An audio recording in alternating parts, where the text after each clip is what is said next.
When my grandson was born, the security guard stopped me. "Your daughter-in-law only authorized close family." I replied, "All right, take the day off." What she didn't know was that I owned the hospital. An $8 million inheritance only in her dream.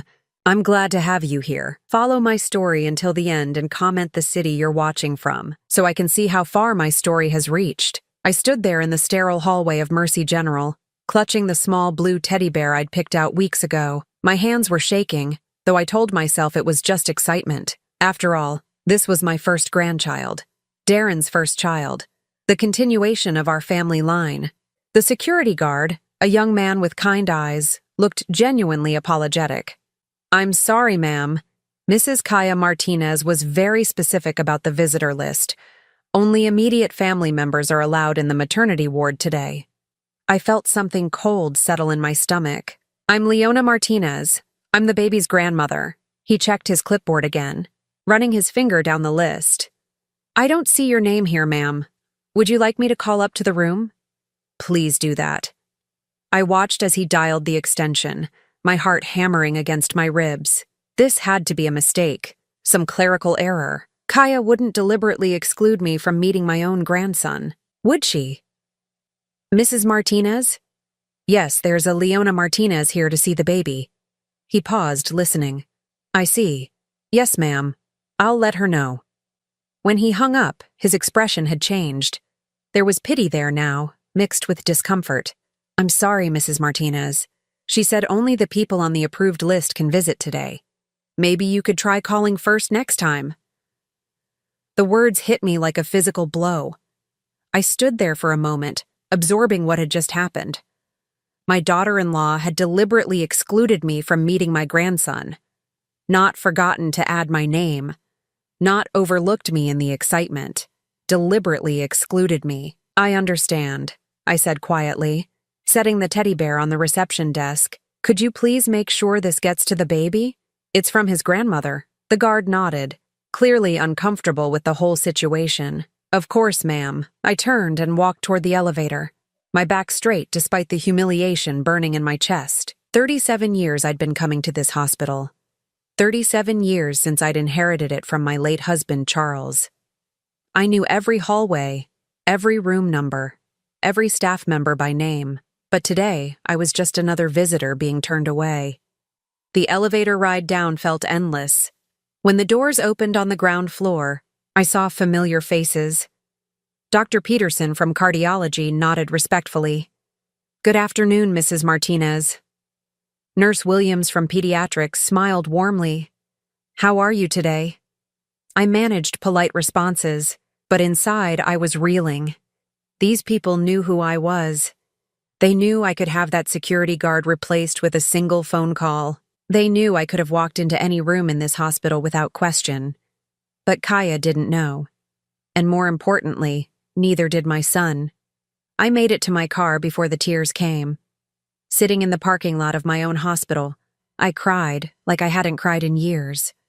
Not since Charles died and left me to run this place alone. Not since Darren announced he was marrying Kaya and I'd bitten my tongue about my reservations. My phone buzzed. A text from Darren. "Baby's here. 7 lbs 3 Oz. We named him James after Kaya's father." Everything went perfectly. No mention of me. No invitation to meet my grandson. No acknowledgement that I might want to be part of this moment. I stared at the hospital building through my tears. This massive complex that bore my family name, that employed over 3,000 people, that served this entire community. I had power here, real power. I could have had Kaya's visitor restrictions overridden in 5 minutes, but what would that accomplish? Force my way into a room where I wasn't wanted? Meet my grandson under a cloud of conflict? Start a war with my daughter-in-law on the day her child was born? No. If Kaya wanted to play games, I'd let her. But she was about to learn something about the woman she'd chosen to cross. I wiped my eyes and started the car. There was work to do, phone calls to make, decisions that had been a long time coming. The drive home to my estate took 20 minutes, but my mind was already racing ahead. Kaya thought she held all the cards because she had my son and my grandson. She thought I was just another aging mother-in-law to be managed and marginalized. She was wrong on both counts. That evening, I sat in my study looking at the family photo on my desk. Darren was 12 in the picture, gap-toothed and grinning after winning his first tennis tournament. Back when it was just the two of us against the world. Back when I was his hero instead of his burden. When had that changed? When had I become someone to be hidden away, managed at arm's length? When had my love become something my own son was ashamed of? I thought about all the times I'd bitten my tongue over the past 3 years. The way Kaya would answer Darren's phone when I called. The way family gatherings suddenly became intimate dinners for two. The way my opinions were politely dismissed, my suggestions gently ignored. I'd told myself it was normal. Young couples needed their space. I didn't want to be one of those interfering mothers-in-law, but today had shown me the truth. This wasn't about space or boundaries. This was about control. And Kaya had just overplayed her hand. My phone rang. Darren's number. Mom? I heard there was some confusion at the hospital today. Confusion. That's what he was calling it. No confusion, sweetheart. Just a misunderstanding about visiting hours. How are you feeling? How's the baby? We're all doing great. James is perfect. Kaya's a little tired, but the doctors say everything went smoothly. He paused.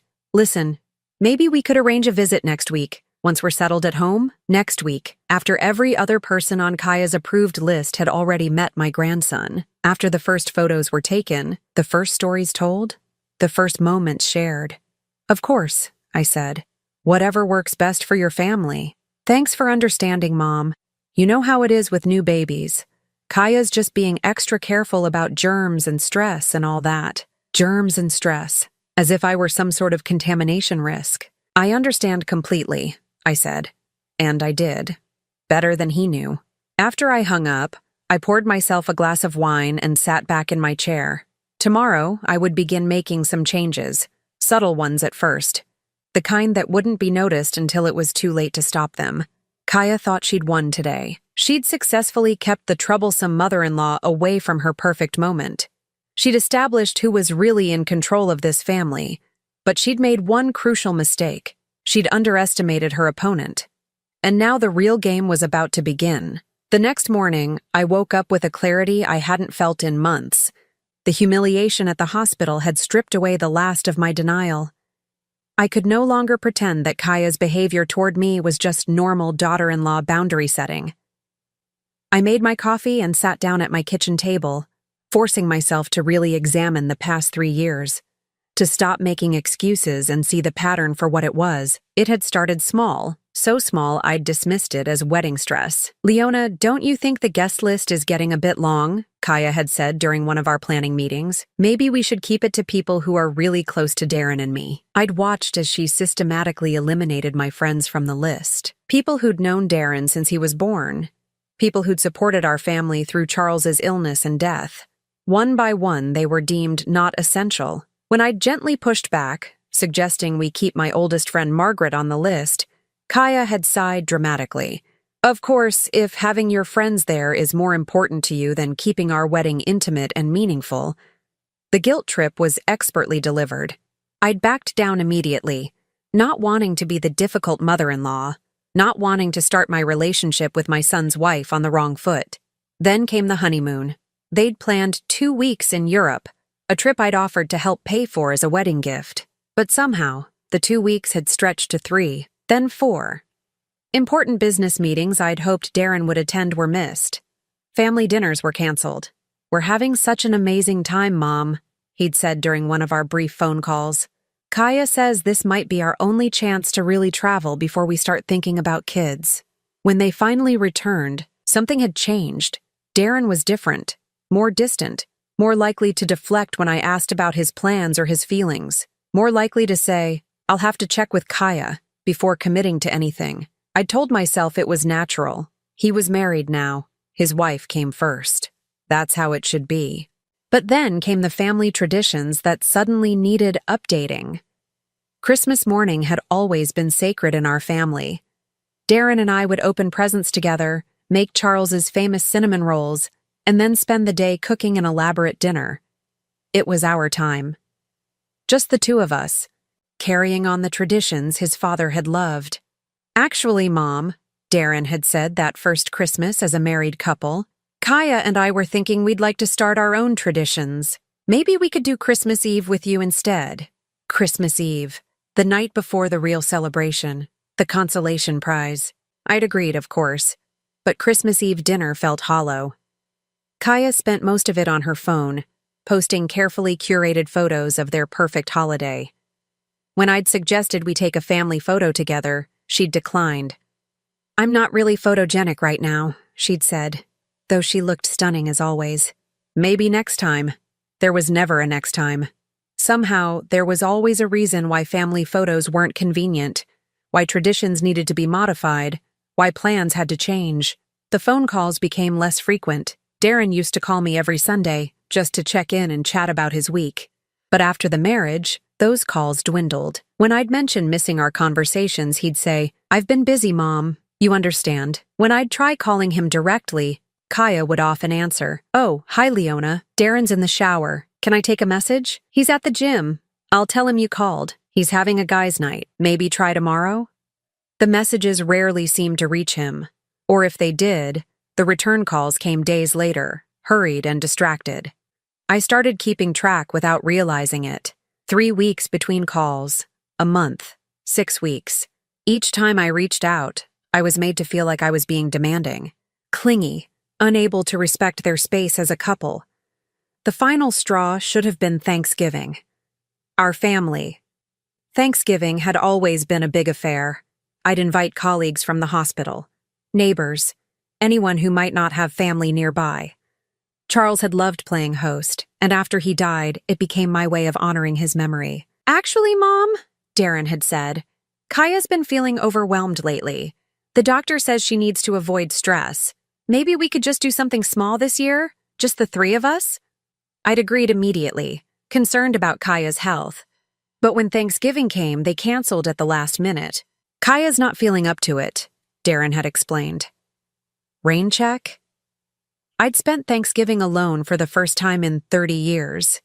But that evening, I'd seen the photos on Kaya's social media.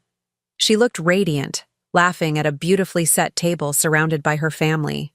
Not too stressed or overwhelmed to celebrate, just too stressed to celebrate with me. That's when I should have realized what was happening, but I'd made excuses even then. Maybe Kaya's family was easier for her. Maybe she felt more comfortable there. Maybe I was reading too much into things. The excuses became harder to maintain as the isolation intensified. Birthdays were acknowledged with brief phone calls. Mother's Day became a text message. When I'd try to make plans with Darren alone, lunch, tennis, anything, he'd hesitate. "I should probably check if Kaya has anything planned," he'd say. Or, "Why don't we make it dinner for 3 instead?" 3 years of this. 3 years of my world growing smaller and smaller while I told myself I was being reasonable, understanding, supportive. 3 years of watching my son disappear behind the wall his wife had built around him. I thought about the other women at the hospital auxiliary meetings, the ones who complained about their daughters-in-law. I'd always felt superior to them, proud that I wasn't one of those interfering mothers-in-law who couldn't let go. But now I understood. It wasn't that they couldn't let go. It's that they'd recognized what I'd been too naive to see. They were being systematically erased from their children's lives. And yesterday, at the hospital, Kaya had made her strategy crystal clear. I wasn't family anymore. I was an outsider to be managed, controlled, and when necessary, excluded entirely.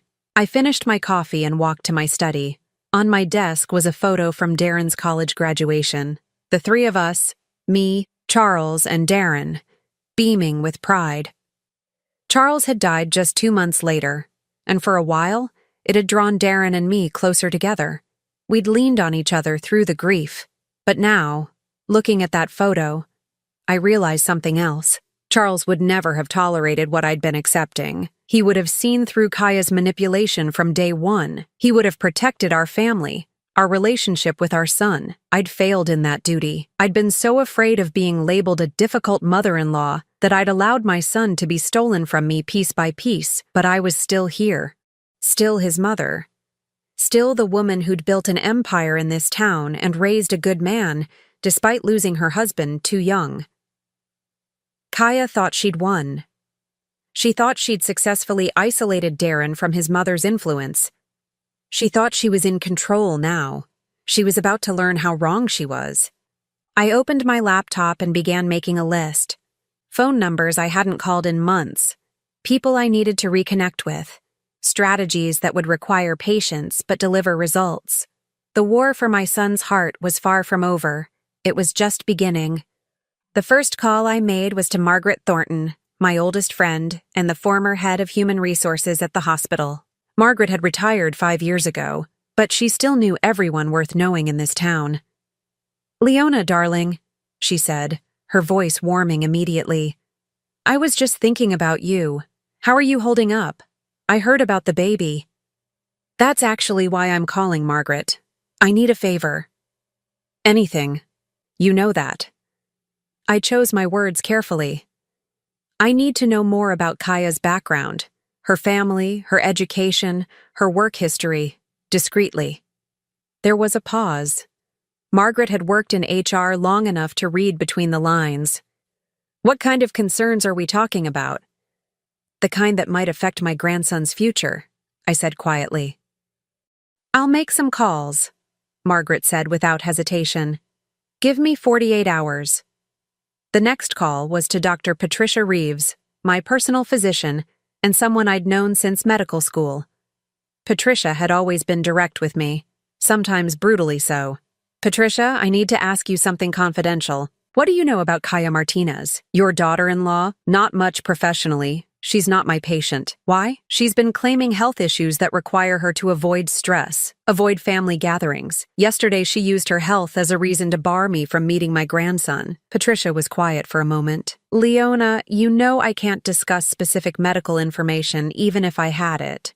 But I can tell you that I haven't heard anything through the medical community about any serious health concerns, and you know how word travels among doctors in this town." It was enough. If Kaya had genuine health issues requiring stress avoidance, Patricia would have heard something through the network of physicians who all seemed to know each other's business. My third call was to James Morrison, the private investigator who'd helped me with some delicate business matters over the years. James was expensive, but he was thorough and, more importantly, discreet. "Mrs. Martinez, it's been a while. How can I help you?" "I need a comprehensive background check. Financial records, employment history, social media analysis, references, everything you can find legally." "Who's the subject?" "My daughter-in-law." James didn't ask why. He'd been in business too long to be surprised by family drama among wealthy clients.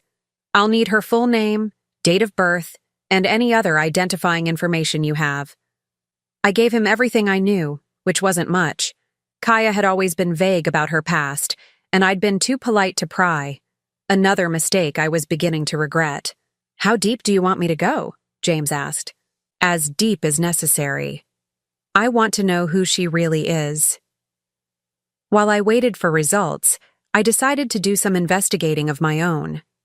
I started with social media, something I'd always avoided, but now seemed essential. Kaya's Instagram was a carefully curated collection of lifestyle photos, beautiful meals, designer clothes, exotic vacation spots. But as I scrolled through 3 years of posts, patterns emerged. Every expensive item, every vacation, every luxury experience was dated after her relationship with Darren began. Before that, her posts were sparse and far more modest. A small apartment, chain restaurants, complaints about work stress. The transformation was dramatic and telling. I also noticed something else. In 3 years of posts, I appeared in exactly 0 photos, not one. Even at events where I'd been present, the camera angles were carefully chosen to exclude me. At their engagement party, she'd posted dozens of photos with family and friends. I'd been at that party, had even given a speech. But according to Kaya's version of that night, I might as well have been invisible. It was a level of deliberate exclusion that went beyond normal social media editing. This was systematic erasure. Margaret called back within 24 hours, faster than promised. "Leona, we need to meet in person. Can you come to the club?" We met at the country club where we'd been members for over 2 decades. Margaret had already secured a private dining room, away from curious ears. "What did you find?" I asked as soon as we were seated. Margaret opened a slim folder. Kaya Rodriguez. She was using her maiden name professionally until the marriage.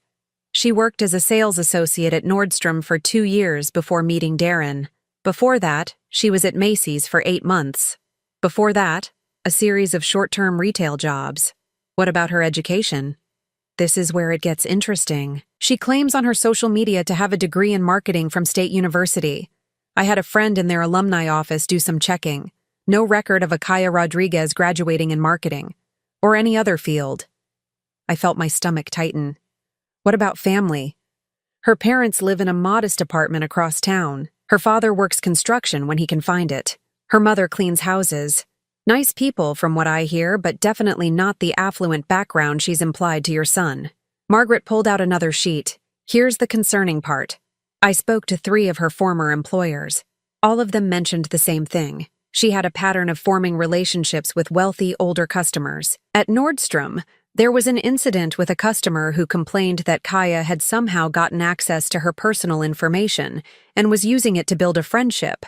Management had to intervene. My hands were trembling slightly as I processed this information. What kind of intervention? The kind that usually leads to termination, though officially she resigned.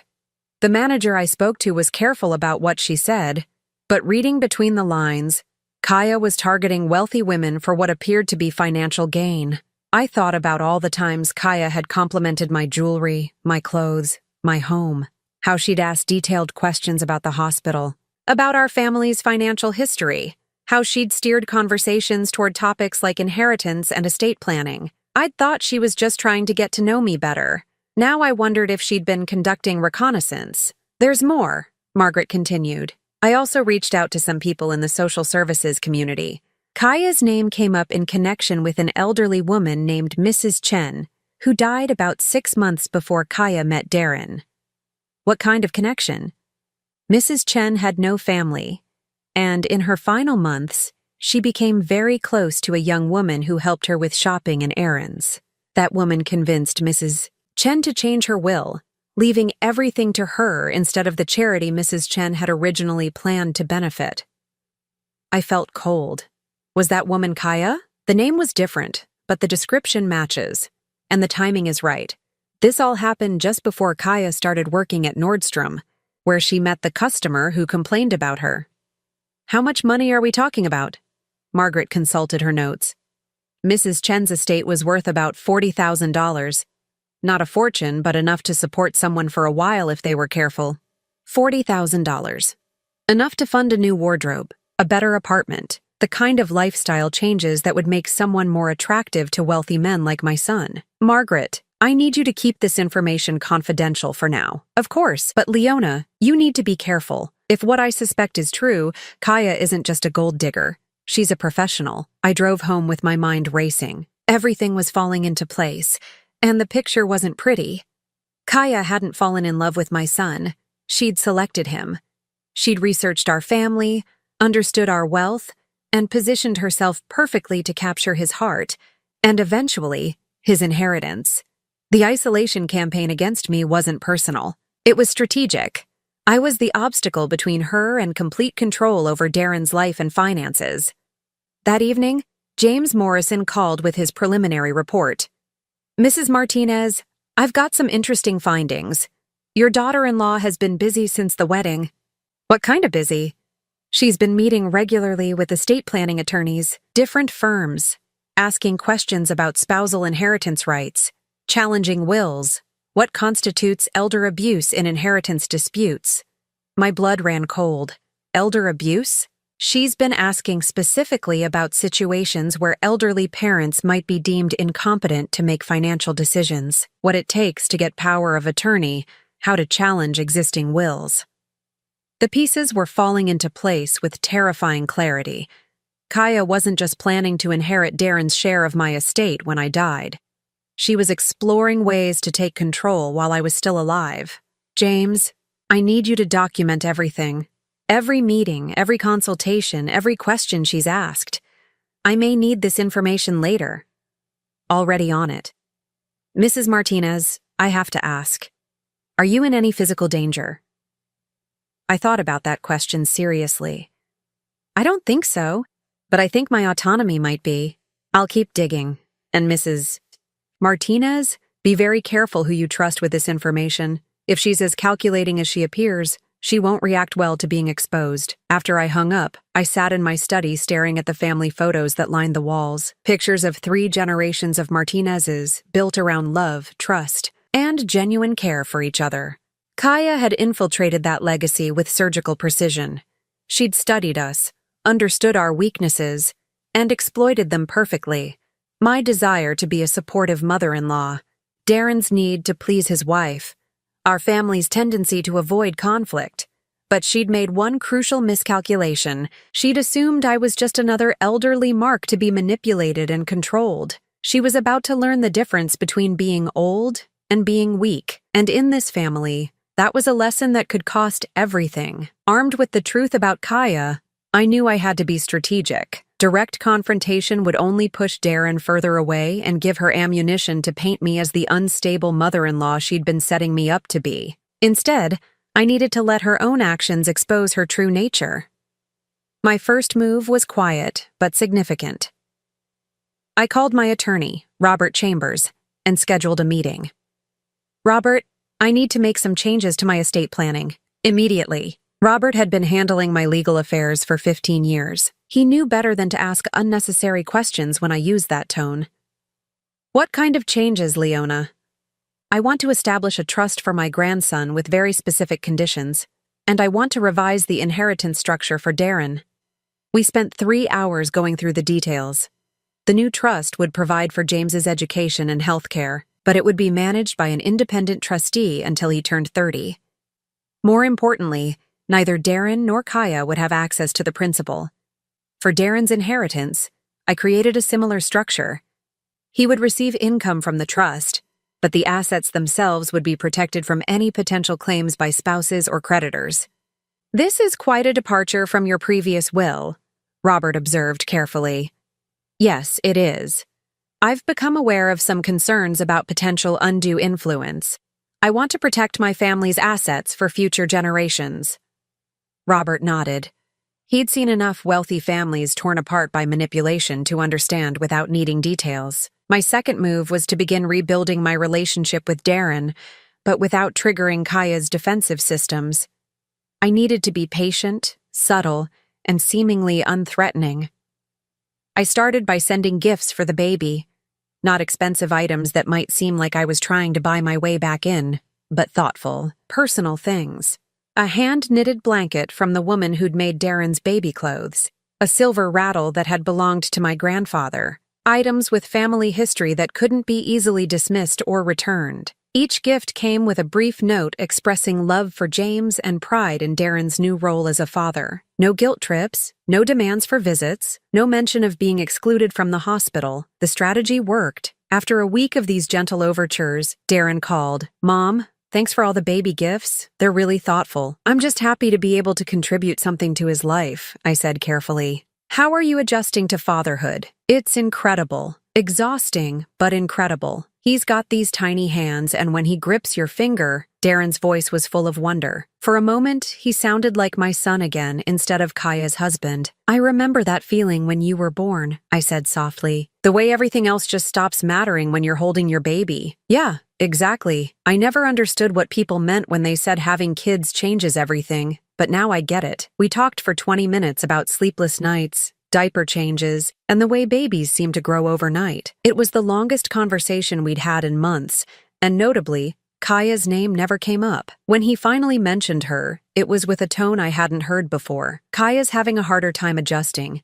She's pretty anxious about everything. The pediatrician says that's normal, but she's constantly worried something's going to happen to James." "That's very common with first-time mothers," I said. "Is she getting support?" "Sometimes talking to other new moms helps. She doesn't really want to join any of those mom groups. She says the other women make her feel judged." Interesting. Kaya was isolating herself from other mothers the same way she'd isolated Darren from me.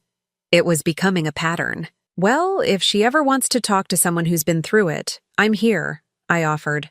No judgment, just experience. Darren was quiet for a moment. "I'll mention that to her." My third strategic move was to position allies in key places. I began reaching out to people in Darren's life that Kaya couldn't easily control or exclude. I called Tom Bradley, Darren's best friend from college and his best man. Tom had always been straightforward with me, and I sensed he might have his own concerns about Kaya. "Mrs. Martinez, it's great to hear from you. How are you doing?" "I'm well, Tom. I was hoping we could grab lunch soon. I feel like I haven't seen enough of Darren's friends since he got married." "Yeah, that's been different," Tom said carefully. "Darren doesn't really hang out with the old crew much anymore. I'd love to catch up with you, though. Would you be free this week?" We met at a quiet restaurant downtown. Tom was diplomatic at first, but as lunch progressed, his real feelings began to emerge. "I'm worried about him, Mrs. Martinez. He's not the same guy anymore." "In what way?" Tom hesitated, then seemed to decide to trust me. "He used to be so decisive, you know. He'd make plans, stick to them, speak his mind. Now everything has to be cleared with Kaya first, and she always has a reason why things can't happen." "What kinds of things?" "Guy trips we've been planning for years. His birthday dinner. She said he was too stressed for a party. Even tennis games have to be scheduled around her needs." Tom leaned forward. "And the money thing is weird too. Darren used to be pretty generous, but not crazy about it. Now Kaya's always mentioning expensive things she wants, places she wants to travel, upgrades for the house. It's like she's constantly hinting." This aligned perfectly with what I'd learned about her background. She was escalating her financial expectations now that the baby gave her more security in the relationship. "Has Darren said anything about her family?" I asked. "That's another weird thing. She's told him these elaborate stories about her childhood, private schools, family trips to Europe. But when her parents came to the wedding, they seemed really out of place. Nice people, but definitely not the wealthy family she'd described." Tom was more observant than I'd given him credit for. And importantly, his concerns were independent of anything I might have told him. "Tom, I need to ask you something. If Darren ever needs support, someone to talk to who cares about his well-being, would you be there for him?" "Of course. But Mrs. Martinez, he's not going to come to me with marriage problems. He barely admits they exist. Just keep being his friend. And if you notice anything that concerns you about his safety or well-being, please call me." Tom studied my face. "You think he's in some kind of trouble?" "I think he's in a situation he doesn't fully understand yet. But when he does, he's going to need people who care about him for the right reasons." My fourth move was the most delicate. I needed to create opportunities for Darren to see Kaya's true nature without my fingerprints being on the revelation. I started by arranging situations where her behavior would be tested. I made a substantial donation to the Children's Hospital where Darren volunteered and suggested they honor him at their annual gala. "We'd love to have the whole family there," the development director said when she called to invite him. "Your mother specifically mentioned how proud she was of your volunteer work." I knew Kaya would hate the idea of a public event where she couldn't control the narrative or the guest list. She'd have to either attend and risk exposure to people who might question her stories, or find a way to sabotage Darren's participation. She chose sabotage. "Mom, I'm going to have to skip the hospital gala," Darren called to tell me. "James has been fussy, and Kaya doesn't think she can handle an evening event yet." "Of course, the baby comes first," I said. "Though I'm sorry the hospital will miss honoring your volunteer work." "Maybe next year." But I knew what had really happened. Kaya had manufactured a crisis to avoid an event where she'd be exposed to too many people who knew our family history. 2 days later, I got confirmation of my suspicion. Dr. Sarah Chen, James's pediatrician and someone I'd known for years, called me. "Leona, I hope you don't mind me reaching out. I wanted to check on how you're doing with the new grandfather role." "It's wonderful, though I haven't had much chance to see James yet." Sarah was quiet for a moment. "That's actually why I'm calling. Kaya brought James in yesterday for what she described as an emergency visit. She was convinced he had a fever and was having breathing problems. Was he sick? Completely healthy. Normal temperature, clear lungs, hitting all his developmental milestones perfectly. But Kaya seemed almost disappointed when I told her everything was fine. The pattern was becoming clear. Kaya was using James's health concerns as a tool for control and manipulation. The emergency that prevented the gala wasn't real.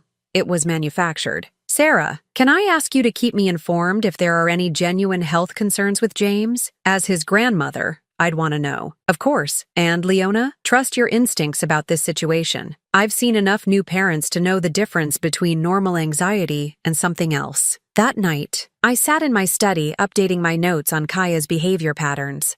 The documentation was crucial. If this situation escalated, I'd need evidence of her manipulation and deception.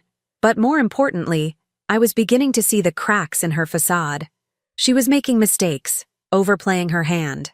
The more secure she felt in her control over Darren, the more reckless she was becoming. James Morrison called with his weekly update. Mrs. Martinez, she's escalating. This week she had consultations with 3 different estate attorneys. She's asking increasingly specific questions about challenging mental competency determinations. What kind of specifics? How to document instances of confusion or poor judgment. What kind of medical evidence would be needed to support a competency challenge? She's building a case, Mrs. Martinez. The pieces were falling into place. Kaya was preparing to have me declared incompetent so she could gain control of my assets through Darren.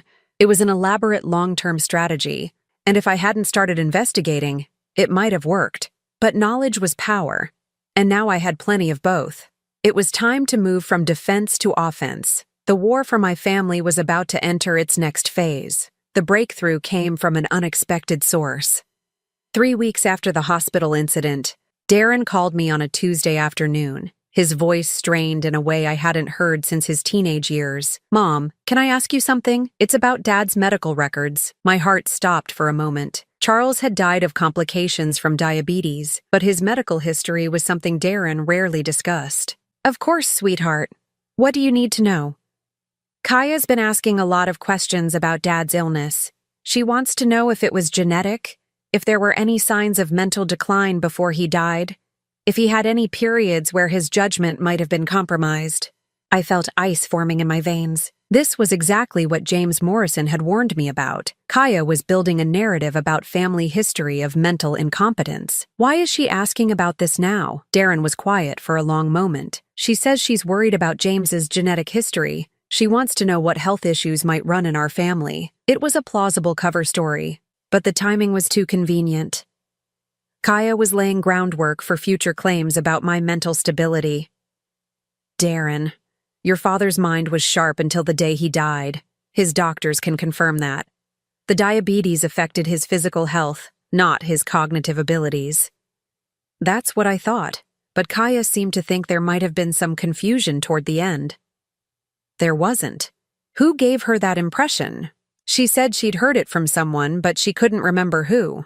Of course she couldn't, because it was a lie designed to plant seeds of doubt. "Sweetheart, I have all of your father's medical records. If Kaya has genuine concerns about genetic health issues, I'd be happy to share the relevant information with James's pediatrician. That would be great, actually.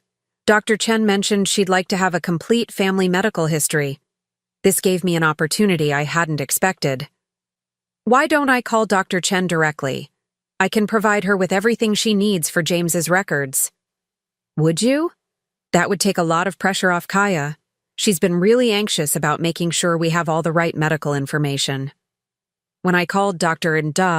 Chen the next day, our conversation was illuminating. "Actually, Leona, I never requested a family medical history from Kaya.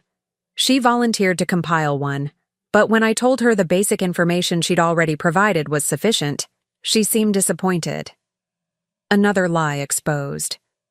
Kaya was manufacturing medical concerns to gain access to information she could use against me later. "Dr. Chen, if there are ever any real health concerns about James that require family medical history, please call me directly. I want to make sure any information provided is accurate. I'll make a note of that in his file." But Kaya's mistakes were becoming more frequent, and Darren was starting to notice the inconsistencies. The next crack appeared during what should have been a routine family dinner. I'd been invited, reluctantly, I suspected, to meet James for the first time since his birth. The invitation came with conditions, of course. Maybe just a short visit, Darren had said. Kaya's still pretty protective about James's schedule. I arrived at their house with a simple gift. A children's book that had been Darren's favorite when he was small. Kaya answered the door with James in her arms, and I got my first real look at my grandson. He was beautiful. Dark hair like Darren's, but Kaya's green eyes. He studied me with the serious expression babies get when they're taking in a new face. "He's perfect," I said softly, not reaching for him. I'd learned to let Kaya control the pace of interactions. "He's been a little fussy today," she said, though James appeared perfectly content. "I'm not sure how long he'll tolerate visitors." We settled in the living room, and I noticed immediately how the space had changed since my last visit. The family photos that had included me were gone, replaced by pictures of Kaya's family. The bookshelf that had held Charles's collection of first editions was now filled with parenting guides and lifestyle magazines. It was as if our family history was being systematically erased.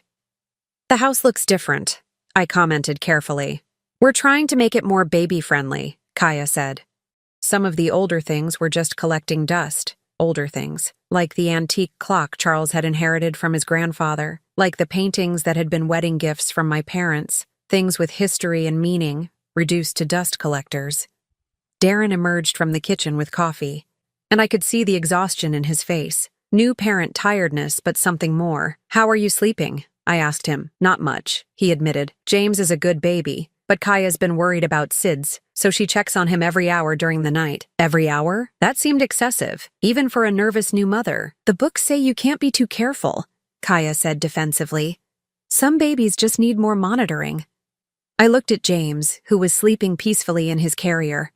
He looked like a perfectly healthy, normal baby, but Kaya's constant anxiety was creating an atmosphere of crisis where none existed. "Has Dr. Chen expressed any concerns about SIDS risk?" I asked gently. "Well, no, but you can't trust doctors to catch everything," Kaya said. "I read about cases where babies seemed fine and then..." She let the sentence hang in the air, creating fear without stating anything specific. It was expertly done, and I could see how it would keep Darren in a constant state of worry. "Maybe I could help with some of the night monitoring," I offered. "I have experience with infant care, and it might give you both a chance to rest." Kaya's expression hardened immediately. "That's very kind, but James needs consistency. Too many different caregivers can be confusing for babies." Another lie. Babies benefit from multiple loving caregivers, and any pediatrician would confirm that. But then Darren surprised me. "Actually, that might be helpful, Mom. I've been worried about Kaya getting enough sleep." For a moment, Kaya looked genuinely shocked that Darren had contradicted her. She recovered quickly, but I'd seen the flash of anger in her eyes. "We'll see," she said tightly. "Maybe when James is a little older." The visit continued for another hour, and I watched the dynamics between them carefully. Darren deferred to Kaya on every decision about James, but I could see the strain it was causing. He looked like a man walking on eggshells in his own home. When James woke up and started crying, Kaya immediately tensed. "He's hungry," she announced, though it had only been an hour since his last feeding. "Are you sure?" Darren asked. "Maybe he just needs a diaper change?" "I know my own baby's cries," Kaya snapped, then caught herself. "I mean, I've been tracking his feeding schedule very carefully." But when she tried to feed him, James turned away from the bottle, clearly not hungry. The crying continued. "Let me try," Darren said, reaching for his son. "You don't do it right," Kaya said, pulling James closer to her chest. The words hung in the air like a slap. Darren's face went red, and for the first time in years, I saw real anger flash in his eyes. "What do you mean I don't do it right?" "Nothing, I'm better at calming him down." But James was crying harder now, picking up on the tension in the room. Without thinking, I stood up. "May I try?" I asked quietly. Kaya looked like she wanted to refuse, but Darren nodded before she could speak. Reluctantly, she handed me my grandson. I settled back in my chair, holding him the way I'd held Darren 33 years ago. I spoke softly, humming an old lullaby that Charles used to sing. Within minutes, James had quieted. His little body relaxed against my chest, and soon he was sleeping peacefully. The room was silent except for the soft sound of his breathing. "How did you do that?" Darren asked, wonder in his voice. "Experience," I said simply. Sometimes babies just need a different energy, a calmer presence. Kaya's face was a mask of barely controlled fury. Her expertise had been challenged, and in front of Darren, she'd been shown to be less capable than the woman she'd been working to exclude. He was probably just tired, she said dismissively. The timing was coincidental. But Darren was looking at me with something I hadn't seen in years: respect and gratitude. Mom, would you be able to babysit sometime? Just for a few hours so Kaya and I could get some rest? I'd love to, I said, still holding my peaceful grandson. Kaya opened her mouth to object, but something in Darren's expression stopped her. We'll discuss it, she said finally. As I drove home that evening, I felt something I hadn't experienced in months: hope. Darren was beginning to see the contradictions in Kaya's behavior. He was starting to question her absolute authority over their family. But I also knew this made Kaya more dangerous. A cornered animal fights hardest when it realizes its territory is being threatened. Sure enough, my phone rang at 11 that night. Mom, I'm sorry about tonight, Darren said, his voice tired and strained. What do you mean? Kaya's really upset. She thinks you were criticizing her parenting skills. Here it was. The guilt trip, the reframe, the way she turned every challenge to her authority into an attack that Darren needed to defend against. I wasn't criticizing anyone, sweetheart. I was just trying to help calm a crying baby. I know, but she's feeling really insecure about everything right now. Being a new mom is hard, and when someone else can do something she can't, Darren, every parent struggles with different aspects of childcare. It's not a competition, I know that, but Kaya doesn't see it that way. She thinks you're trying to prove she's not a good mother. The manipulation was elegant in its simplicity. Make every interaction about Kaya's feelings. Turn every offer of help into an attack on her competence. Force Darren to choose between supporting his wife's emotional needs and accepting help from his mother. What would you like me to do? I asked carefully. Maybe just give her some space? Let her build confidence as a mother before offering too much input. Translation: go back to being excluded and controlled, just with slightly better window dressing. Of course, I said. I want what's best for your family. But as I hung up the phone, I realized something important had shifted. For the first time in 3 years, Darren had seen Kaya be wrong about something. He'd witnessed her snap at him unfairly. He'd watched me succeed where she had failed. The cracks in her facade were widening, and despite her attempts to control the narrative, Darren was beginning to see through the manipulation. The next phase of my plan was about to begin. The endgame came sooner than I expected, triggered by Kaya's own overconfidence. 2 weeks after the babysitting conversation, she made a crucial mistake. She called me directly, without Darren's knowledge, and revealed more about her true nature than she intended. Leona, we need to talk, she said, her voice crisp and businesslike. Can you meet me for lunch today? I agreed, curious about what angle she was planning to work next. We met at an upscale restaurant downtown, the kind of place Kaya loved to be seen in. She arrived 15 minutes late, a power play I recognized immediately. Thank you for meeting me, she said, settling into her chair with the confidence of someone who believed she held all the cards. I wanted to discuss some concerns I have about your relationship with Darren and James. What kind of concerns? She pulled out her phone and opened a note app, as if she'd prepared talking points. I've been doing some research about family dynamics and healthy boundaries. I think it would be best for everyone if we established some clearer guidelines about your involvement in our lives. The audacity was breathtaking. She was actually going to present me with rules about my relationship with my own son. What kind of guidelines? I asked, keeping my voice neutral. Well, for starters, I think visits should be scheduled in advance and limited to once a month. James needs routine, and too much disruption isn't healthy for him. Once a month. She was rationing my access to my own family. I also think it would be better if gifts went through Darren and me first. We want to make sure everything fits with our parenting philosophy. Translation: she wanted veto power over how I expressed love for my grandson.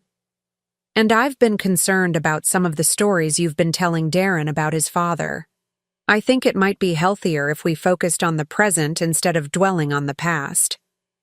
This was the most revealing statement yet. She wanted to control not just my future relationship with my family, but also Darren's understanding of his own history. What stories are you referring to? Just some of the medical information you provided. Darren mentioned that you said his father never had any cognitive issues, but I've heard differently from other sources. What sources? Kaya waved her hand dismissively.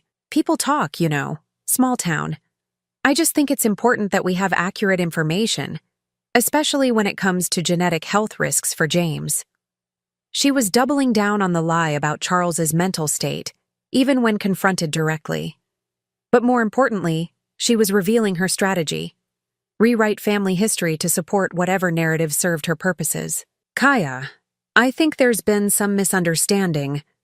Actually, she interrupted, there's one more thing. I know this might be difficult to hear, but Darren and I have been discussing your financial situation. My blood went cold. My financial situation? We're concerned that you might be taken advantage of, given your age and the complexity of managing the hospital and your investments. We think it might be time to consider having someone help you with those decisions. There it was. The real agenda. She wasn't just trying to control my access to my family. She was making a play for control of my assets. That's very thoughtful, I said carefully. Have you discussed this with Darren's financial advisor?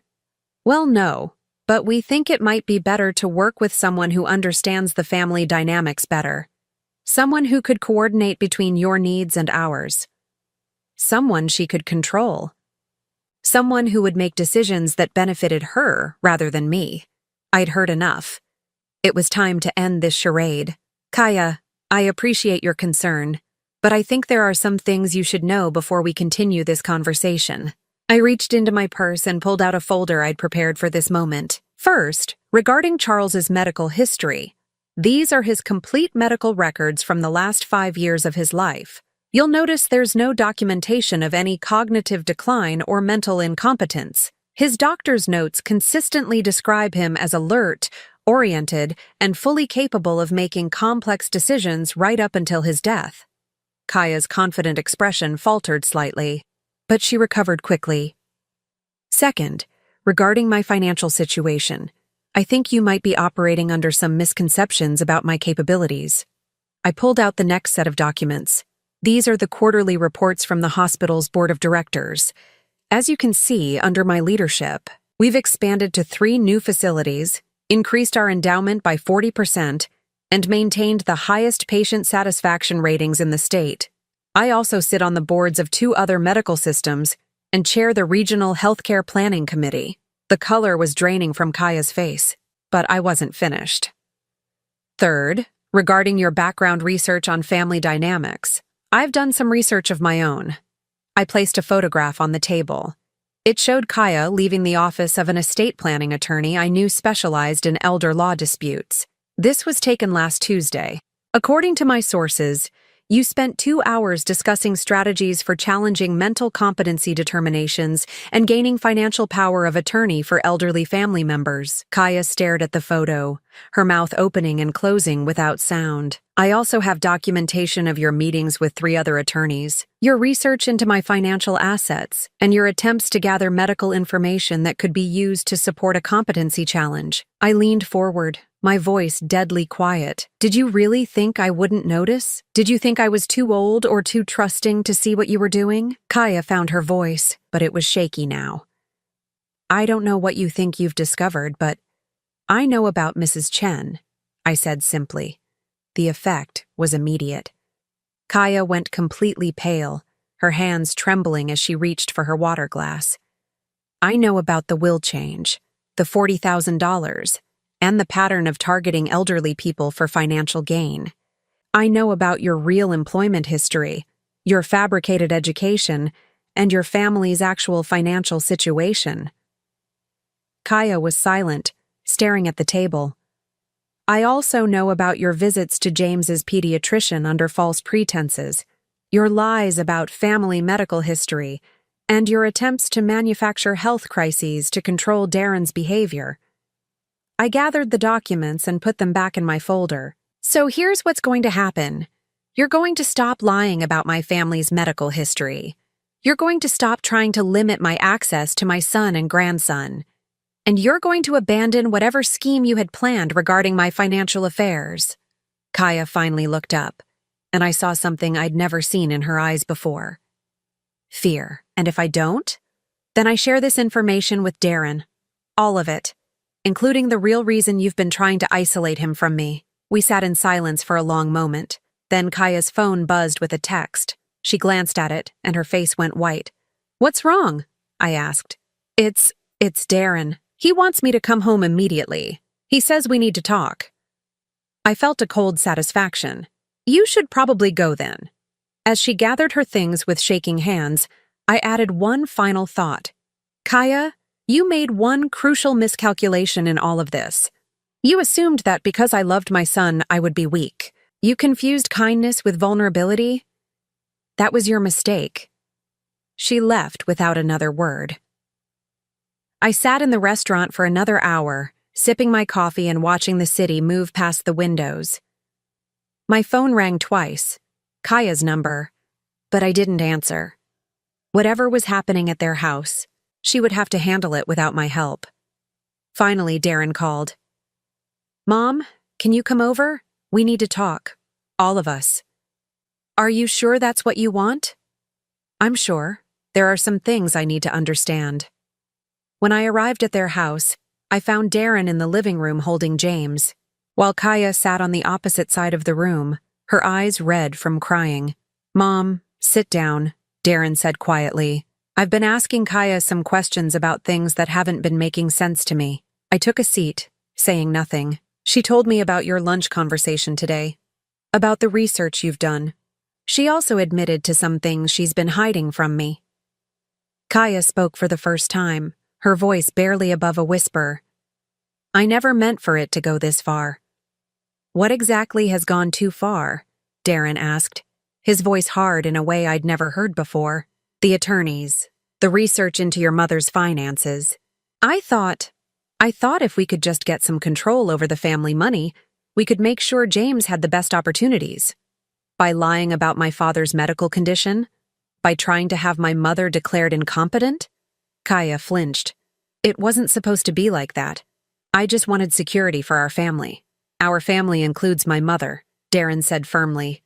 "She's James's grandmother. She's the woman who raised me and built everything we've benefited from. And you've been systematically trying to destroy her relationship with us." He stood up, still holding James, and moved to sit beside me. "Mom, I owe you an apology. A huge one. I've let my marriage become more important than my family, and I've allowed someone to manipulate me into hurting the person who's always been there for me." I felt tears welling up in my eyes. "Darren, you don't need to—" "Yes, I do. I need to say this. You've never been anything but supportive and loving. When Dad died, you held our family together. When I needed help with college, with my career, with anything, you were there. And I let someone convince me that your love was somehow toxic or controlling." He looked at Kaya, who was crying silently. "I think we need some time apart. Both of us need to figure out what we really want from this marriage." "Darren, please," Kaya whispered. "We can work this out. I can change." "I don't know if you can," he said sadly. "And I don't know if I can trust you to try." He turned back to me. "Mom, would it be all right if James and I stayed with you for a while? Just until I can figure out what comes next?" I looked at my son, this man I'd raised to be honest and kind, who'd temporarily lost his way but found his strength again. And I looked at my grandson, innocent of all these adult complications, who deserved to grow up surrounded by genuine love. "You're always welcome in my home," I said. "Both of you." 3 months later, Darren filed for divorce. Kaya fought it initially, trying to claim a share of assets she'd never contributed to, but the evidence of her deception was overwhelming. She settled for a modest support payment and minimal custody rights. James took his first steps in my living room, with Darren and me cheering him on. We established new traditions: Sunday morning pancakes, evening walks around the garden, bedtime stories read by grandfather's chair. Darren dated occasionally, but he was cautious now. He'd learned to see through manipulation, to value authenticity over charm. I want to find someone who loves us both, he told me one evening as we watched James play with his blocks. Someone who sees you as an addition to our family, not a threat to subtract from it. As for me, I finally felt like myself again. The woman who'd built a medical empire, raised a good man, and protected her family from those who would exploit them. Kaya sent a card on James's first birthday. Inside she'd written, "I hope someday you'll understand that I only wanted what was best for my family." I threw it away without showing it to Darren. Some lies weren't worth preserving, even for the sake of peace. James called me Nana for the first time on a Tuesday afternoon in October. It was the sweetest sound I'd ever heard. And when my grandson looked at me with his bright green eyes, I saw not just love, but the secure knowledge that he would grow up surrounded by people who truly cherished him. That was worth fighting for. That was worth everything. Now I'm curious about you who listened to my story. What would you do if you were in my place? Have you ever been through something similar? Comment below. And meanwhile, I'm leaving on the final screen 2 other stories that are channel favorites, and they will definitely surprise you. Thank you for watching until here.